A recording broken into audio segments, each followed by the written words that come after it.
Adam Silver spoke for the first time today about the Kawhi Leonard scandal going on right now. I'll give you a quick summary. A company called Aspiration sponsored the Clippers in 2021. Clippers owner Steve Ballmer invested $50 million into Aspiration in 2021, and now reports are they paid Kawhi $28 million basically to do nothing and possibly gave him $20 million in company stock as well, equaling out at $48 million, $2 million less than what Steve Ballmer invested into them. It's currently being investigated by the NBA, and here's what Adam Silver had to say about it. Concerning Steve Ballmer, the Clippers, Kawhi Leonard, Aspiration, what was your reaction when the report surfaced? And it seems with the CBA, your powers can be broad as far as penalties, potential penalties. I know there's an investigation going on, but just as far as how broad can you assess penalties, and what was your reaction when the announcement came out? Well, when the podcast came out, it was news to me. I'd frankly never heard of the company Aspiration before,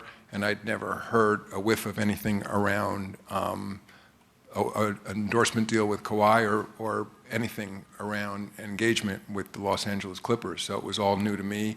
I heard it. I saw some of the follow-up information. We spoke internally. Rick Buchanan, our general counsel, is here, who oversees any investigations.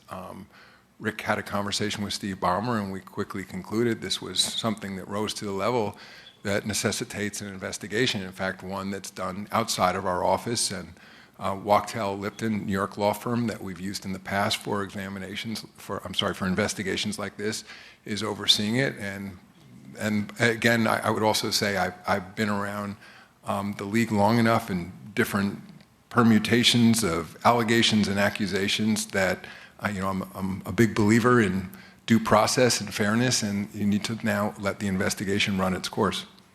Just as a follow-up, how broad do your powers extend as far as the collective bargaining agreement, as far as penalties you can assess to the Clippers, to Kawhi Leonard?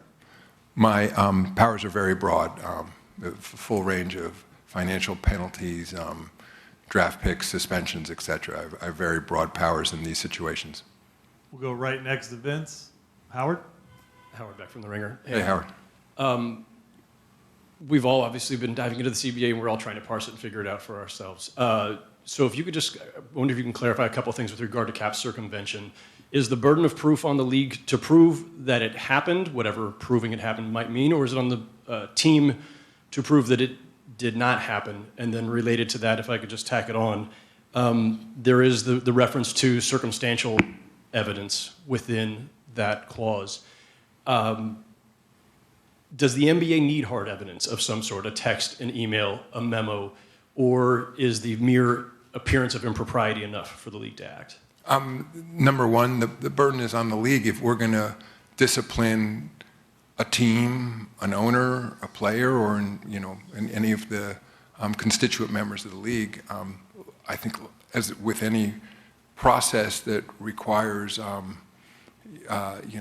fundamental sense of fairness, the burden should be on the party that is, in essence, bringing those charges.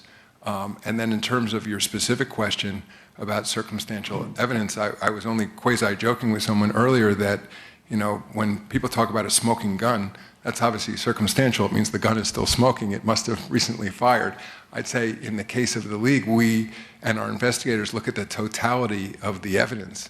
So I think whether mere appearance, like just by the way those words read, I think as a matter of fundamental fairness, I would be reluctant to act if there was sort of a mere appearance of impropriety. I think that the goal of a full investigation is to find out if there really was impropriety, because also in a public-facing sport, again, the public at times reaches conclusions that later turn out to be completely false. And so I would want anybody else in situation Mr. Ballmer is in now, or Kawhi Leonard for that matter, to be treated the same way I would want to be treated if people were making allegations against me. So the answer is, we're not a court of law at the end of the day either, that we have broad authority to look at all information and to weigh it accordingly.